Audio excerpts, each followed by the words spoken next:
A paz do Senhor. Louvado seja Deus por mais um programa em defesa da fé. Deus abençoe a sua vida, o seu lar, que sempre tem nos acompanhado através dessa programação. Nós estamos falando sobre um estudo bíblico concernente à alma, e dando sequência naquilo que nós falamos na semana passada, nós vamos estar hoje falando sobre as faculdades do corpo, alma e espírito. Eu gostaria que você abrisse sua Bíblia para a gente estarmos lendo em 1 Tessalonicenses, no capítulo 5, o versículo de número 23, aonde diz assim: E o mesmo Deus de paz vos santifique em tudo, e todo o vosso espírito, alma e corpo sejam plenamente conservados e irrepreensíveis para a vinda de nosso Senhor Jesus.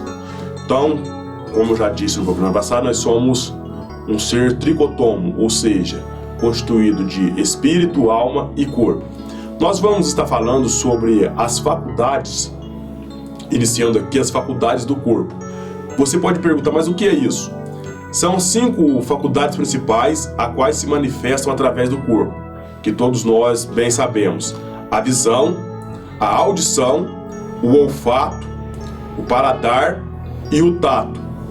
Ainda que seja distinta uma das outras, elas não atuam independentes do comando da alma.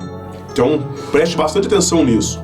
São denominadas de instintos naturais ou sentidos corporais, os quais recebem impressões do mundo exterior transmitida ao cérebro através do sistema nervoso.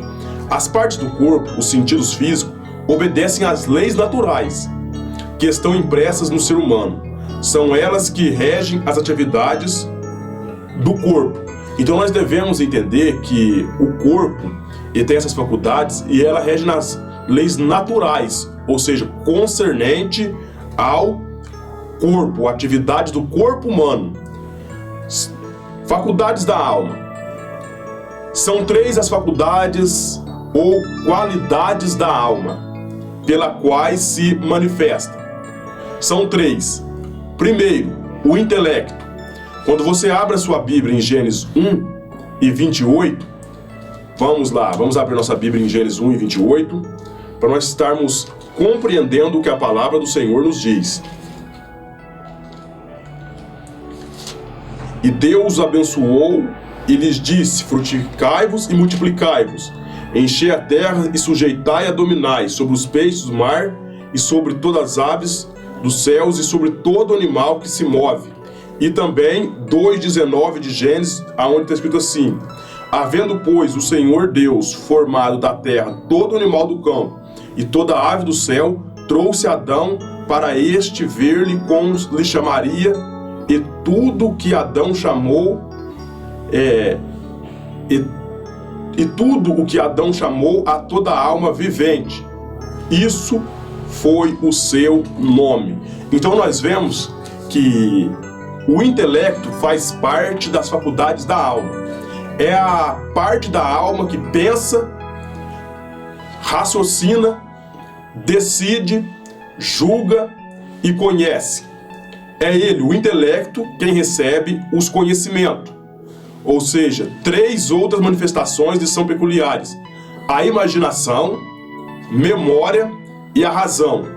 Com a primeira, o homem é capacitado a idealizar e projetar. É um processo do pensamento que habilita o ser humano a construir imagem através do raciocínio. Você está entendendo que isso então faz parte do intelecto, que é uma faculdade que faz parte das faculdades da alma.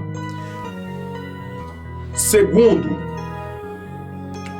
o sentimento faz o homem um ser emotivo, e ele não é uma máquina insensível, pois pode sentir todas as grandes emoções como alegria, gozo, paz, prazer, tristeza, descontentamento, pesar e dor. A vontade se expressa como através desses sentimentos, e a vontade se expressa como o restante. Então compreenda bem as faculdades da alma. Ó. o intelecto, o sentimento e a vontade. A vontade se expressa como os restantes das influências do intelecto e dos sentimentos. Ela não age sozinha. Não há vontade livre ou independente.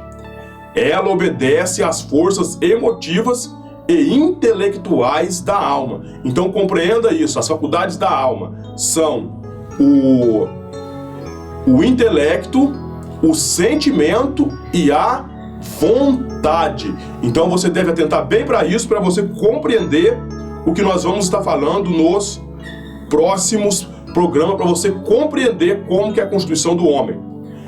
Faculdades do espírito são duas. Então o homem é constituído corpo, alma, e agora vamos falar sobre o espírito. Duas faculdades principais se destacam como abrangência sobre outras qualidades importantes, as quais são a fé e a consciência.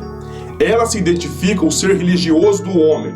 Podemos chamar de natureza espiritual, da qual o ser humano é dotado, especialmente para uma perfeita comunhão com Deus. Os sentimentos físicos e psicológicos tornam o homem um ser terreno e racional. Um ser terreno e racional. Mas os espirituais os tornam um ser especial. A faculdade, primeiro, do espírito, a fé, é uma qualidade do espírito humano que expressa a religiosidade do homem e torna capaz de adorar, reverenciar, louvar, orar a Deus, o Criador. Não se trata de um tipo de fé adquirida ou ensinada, mas é uma forma inata que nasce com qualquer ser humano. Ela nos estimula a buscar a Deus e comungar com Ele. Então compreenda isso. Segundo, a faculdade do Espírito, chamado consciência, ou seja, a lei é a lei moral e espiritual no interior do homem, que aprova ou desaprova suas ações. É a intuição que o espírito tem dos atos e estados do ser humano. Em sua vida cotidiana, a consciência não está à vontade nem aos sentimentos da alma. Então nós falamos da alma, sobre a vontade. Agora vamos falar sobre a faculdade do espírito. Duas são as principais faculdades que se destacam sobre as qualidades importantes, as quais são a fé e a consciência. Elas se identificam o ser religioso do homem, podemos chamar de natureza espiritual, da qual o ser humano é dotado especialmente para uma perfeita comunhão com Deus. Os sentidos físicos e psicológicos tornam o homem um ser terreno e racional, mas os espirituais o tornam um ser especial. Vamos lá, faculdade. Primeiro, a fé. É uma qualidade do espírito humano que se expressa a religiosidade do homem e o torna capaz de adorar, reverenciar, louvar, orar, buscar o Deus Criador. Não se trata de um tipo de fé adquirida ou ensinada, mas é uma forma inata que nasce com qualquer ser humano. Ela nos estimula a buscar a Deus e comungar com Ele. Então entenda que esta fé já nasce em qualquer ser humano. É claro que ao longo dos anos alguém vai aprender, buscar e aperfeiçoar na fé, mas nós vemos isso aqui, que isso aqui já faz parte do ser humano que Deus criou. Segundo, a consciência é a lei moral espiritual no interior do homem, que aprova ou desaprova as suas ações. É a intuição que o espírito tem dos atos e estados do ser humano em sua vida cotidiana. A consciência não está à vontade, nem aceita os sentimentos da alma. Então nós devemos entender que a consciência, ela está para nos julgar o que é certo, o que é errado, o que convém, o que não convém. Então esta é a faculdade. Então que Deus abençoe a sua vida, continue nos acompanhando para você entender sobre este assunto chamado alma. Deus abençoe a sua vida e até o próximo programa.